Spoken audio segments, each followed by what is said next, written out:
Hello, Rams fans. John Anderson out here with a couple vets. I'm going to start with Jamie MacLean here on my left. Jamie, a left-handed pitcher. He actually requested to only do his interview with Dave Goggin. I don't know why. They're roommates their freshman year, and they had a big Twitter war ever since. You know, they've kind of been inseparable. What is the reason for your friendship?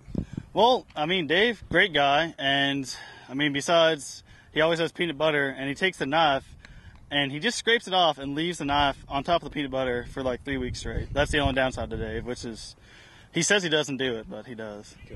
Now Dave Goggin, junior catcher outfielder from the great state of Minnesota. Love. Right. By the way, Jamie's from Canada. Whatever. What are some things when you live with Jamie that you might not have liked about him because he's talking about your peanut butter knives?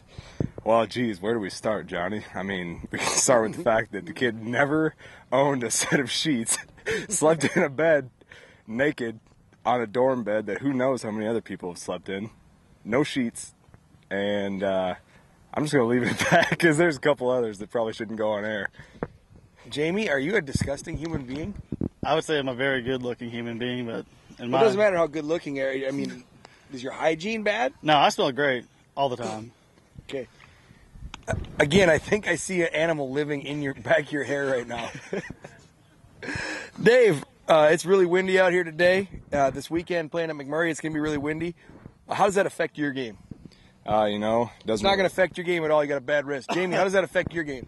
I'm just going to throw strikes low and let them beat it into the ground. If they try to pull a home run, it's not going to happen, so that's fine. Now, you just got dropped down and you started throwing sidearm. You used to be an over-the-top guy.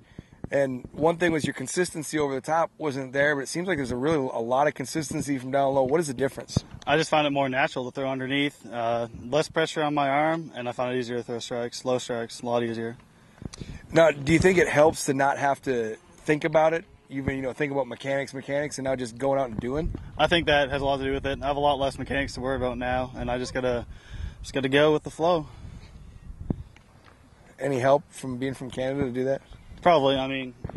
All right, Dave, back to you. I know you have a little wrist injury, little dinged up right now. Where do you see yourself, manning up and playing, or are you just going to sissy out?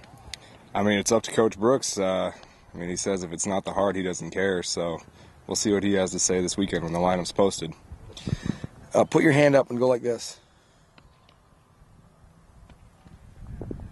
That's sissiness if you don't play. Yes, I'm just kidding. Hey, yeah, Troy Hill, don't come over and hit me. I'm just messing around. I know there's whatever tendinitis, whatever in there. Yeah. What do you got? Don't know yet. Itis of the wristola? Yeah, we'll find out tomorrow. You got an MRI? Yes, sir. Can we talk about your MRI, or is that against your we can talk about an MRI. Human rights? It should actually be called a nuclear magnetic resonance image, but because nuclear, I was just talking about this in class today, because nuclear is a word that the public does not like, we just go with a magnetic resonance image. Okay. Now, you're a very smart human being, as has been documented many times in our interviews. What classes are you talking about nuclear magnetic resonance imagery? Instrumental analysis. One of the tougher chemistry courses on campus, but, it's kind of fun at the same time. I like it. Okay. Now, Dave, you've been playing a lot of catcher like early in life, and then you got to college, you played mostly outfield and a little bit of catcher. Does it help to move out from behind the plate hitting-wise, or is it something that, like you're working on your defense still in the outfield? It's definitely helped moving from catcher to outfield and playing a majority of my time in the outfield, just getting to focus on hitting. Learning the defensive side of outfield was, not difficult at first, but I just had to gain a new perspective. But I'd say it's definitely helped my hitting just to be able to focus more on my mechanics of the swing rather than knowing every pitcher, catching extra bullpens, and just getting to focus more on hitting. Spoken like a true scientist. Good job. Okay, Jamie, 4-word time, son. You ready? Always ready. Okay. First of all, I want you to talk a little bit about Nova Scotia. Somebody just gave me a wet willy. How bald is that? All right. Tell me something about Nova Scotia that people wouldn't know, you fans out there. There's a lot of fans of your beard. Well, my dad's a lumberjack. A lot of people don't know that. And I guess it runs in the family. I don't have trouble growing with beards, unlike Dave. He can't really grow anything.